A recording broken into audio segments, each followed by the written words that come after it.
Good morning once again, ladies and gentlemen.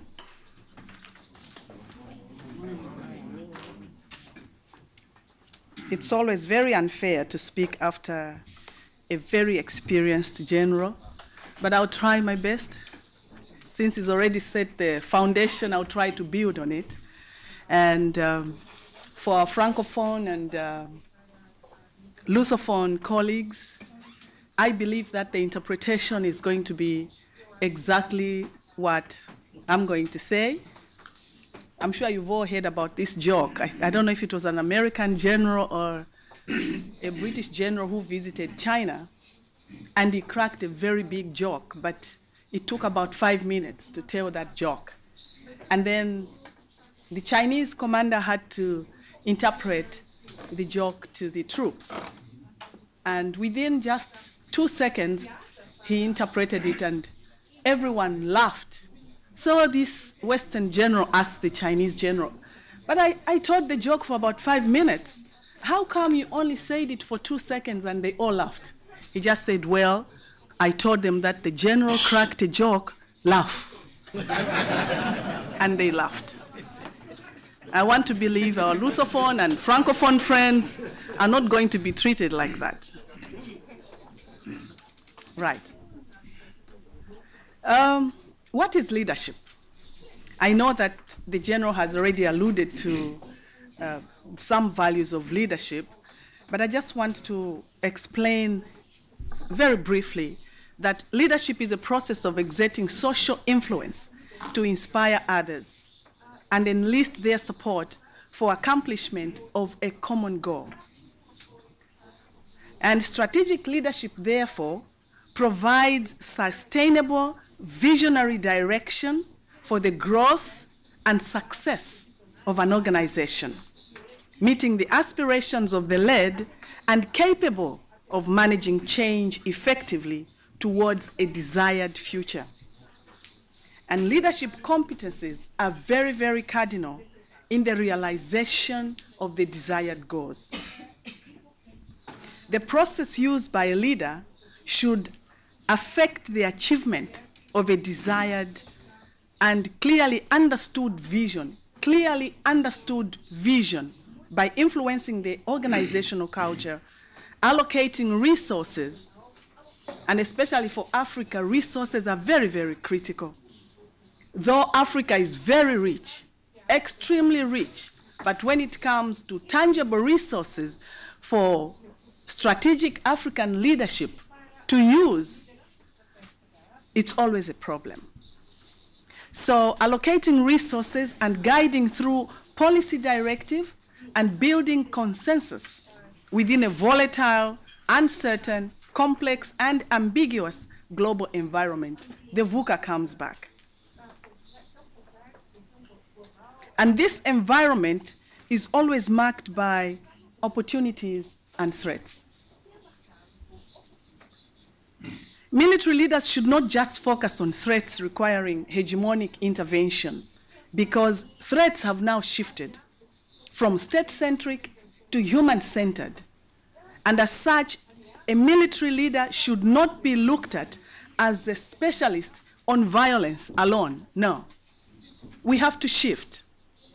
But a military leader should be looked at as a partner in sustainable development, but without compromising combat readiness. And military involvement in developmental tasks should not be seen as a threat to civilian sector. And this takes us back to civil-military relation. We have to work together, the military and the civilians. We have to work together one way or the other, because our goal is the same. It's about human security for me and for you. African strategic security leaders can play a very cardinal role in this paradigm shift. We should try to move away from bombs and bullets and ballistics and look at this thing holistically. The people-centered view of security is very necessary for every African strategic leader, for national, regional, and global stability. Because everyone is looking at the freedom from want. I want to be free from want. So do you. And freedom from fear. And this is equal to human security. Human-centered, human-centric, and not hegemonic. So we should be thinking outside the military box. And this includes looking at health security. How are these trends, especially health trends, going to affect the security of not only my troops, but of the human? There was a time we had HIV/AIDS decimating people more than guns and bullets ever did. They were dying in their thousands. A strategic military leader took it upon himself or herself to ensure that everyone in the military was sensitized, that antiretroviral drugs were available. And then they also had that interface between the civilians and the military, because the virus didn't know any boundaries, and it never feared any uniforms or ranks. It affected anyone who was exposed to it. So the strategic military leader looked at that and saw that this is the enemy within, and we have to do something about it. Look at food security. As a military, what can you do to ensure that there's food security, not only for your troops, but for everyone else in your nation? Environmental security. You might want to say, well, we are in Africa and our emissions are not as many or as much as those ones being emitted in the Western countries. But when emissions are released, they don't know any boundary. What are you doing to make sure that the environment is protected? Forest degradation, deforestation is kept in check. As a strategic leader, what are you doing about it? Economic security. There's so many economic opportunities that the strategic African military leader can look at to ensure that they harness resources, especially from the endowment that Africa has. Personal security, community security, and political security. These are some of the human security elements that a strategic military leader should look at. Therefore, the human paradigm must be understood and adhered to by the security sector. Who are the security sector? We are looking at the military, the actual military. We are looking at the police, the paramilitary, the gendarme, immigration agencies, and intelligence agencies. Security sector leadership in a democratic dispensation is subject to civilian oversight. Security sector leadership is strongest and most effective when it closely approaches the professional ideal of a military leader.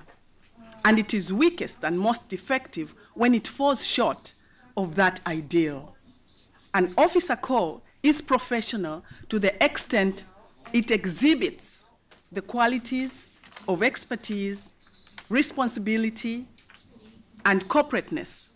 In addition to enhancing effectiveness, these traits also enhance civil control because a professional military seeks to distance itself from politics. But in Africa, we've had a history of a lot of coups.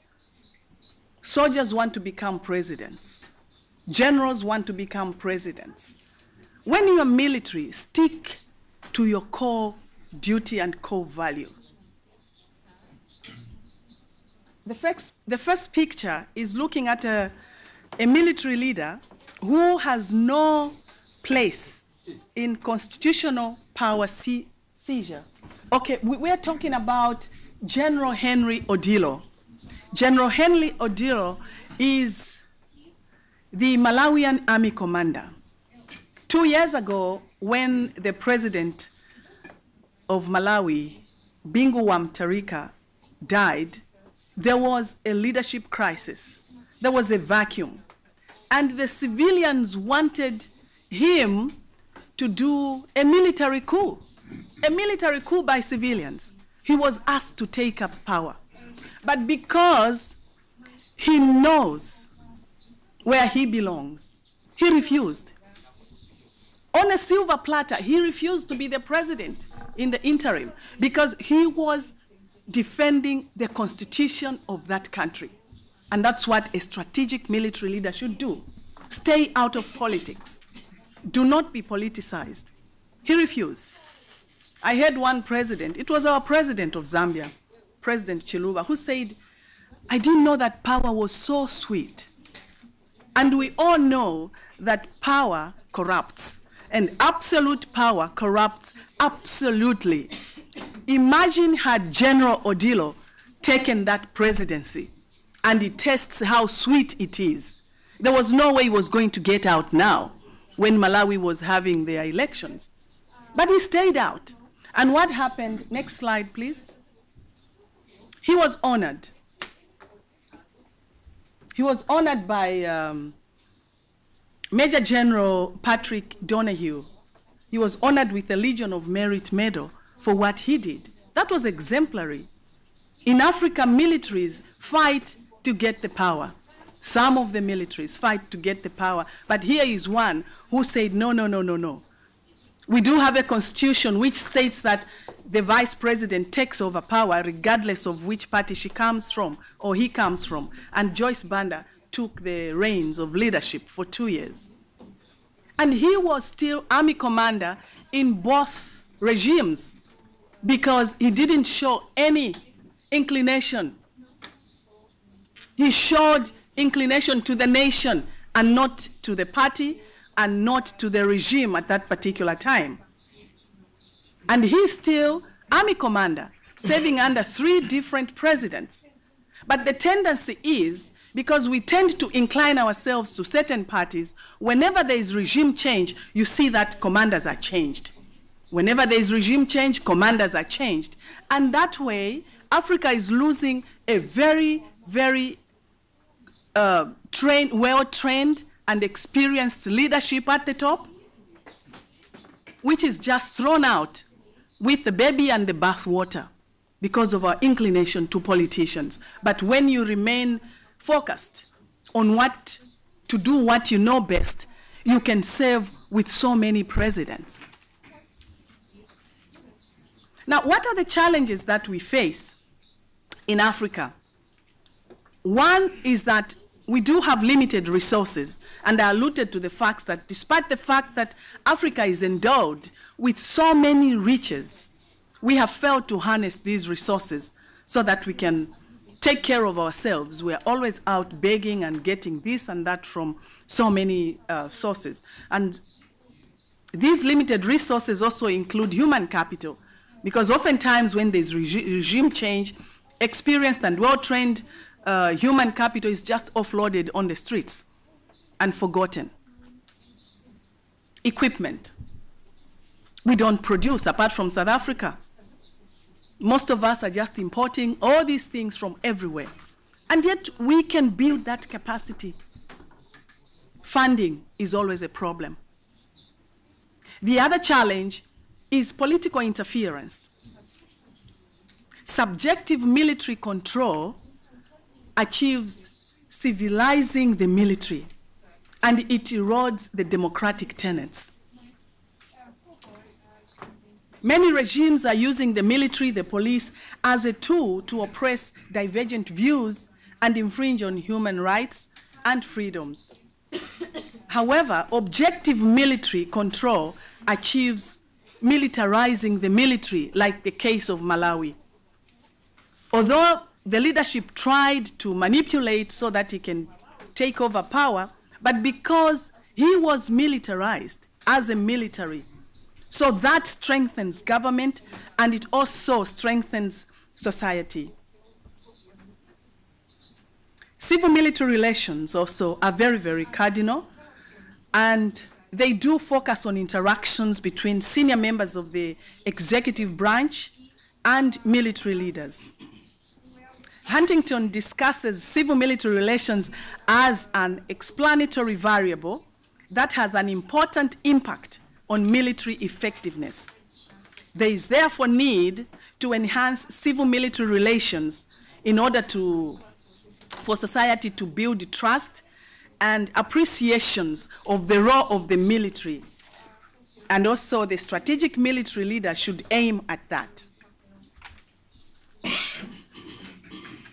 We continue with civil-military relations, which have to be built because there was so much paranoia before, especially during the Cold War. Military in the barracks, don't interact with civilians. There was always that paranoia. So military must be seen as a force for the citizenry common good, not a tool for the regime in power. And military involvement in infrastructure development projects will help redefine the role of the military by projecting a new image of public service, such as in Botswana, the military is working with the wildlife conservation. Zambia, we have Zambia National Service, which is involved in food production. Senegal is also involved in doing a lot of civil and developmental projects. And we all know that poor civil-military relations result in civilizing the military, which weakens the state. And weak states weaken their security structures to stifle divergent views for the benefit of a few elites. It compromises professionalism. Therefore, the strategic African military leader should adapt to these new challenges. They should endeavor to establish a strong civil-military relation component and interface at social developmental activities during peacetime. They should be abreast with the emerging human security threats and should be visionary with adequate knowledge, especially with the core competencies, and then they should be subject to democratic oversight. And in conclusion, we should remember that not every military leader at strategic level is a strategic leader. There is need to train them.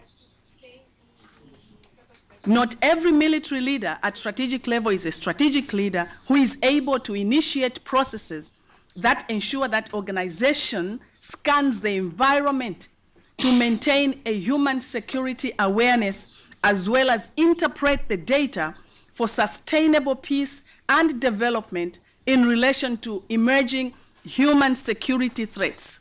A strategic leader is not born, but built and designed through training and grooming. There should therefore be a succession plan. Remember that success without a successor is failure. Thank you very much.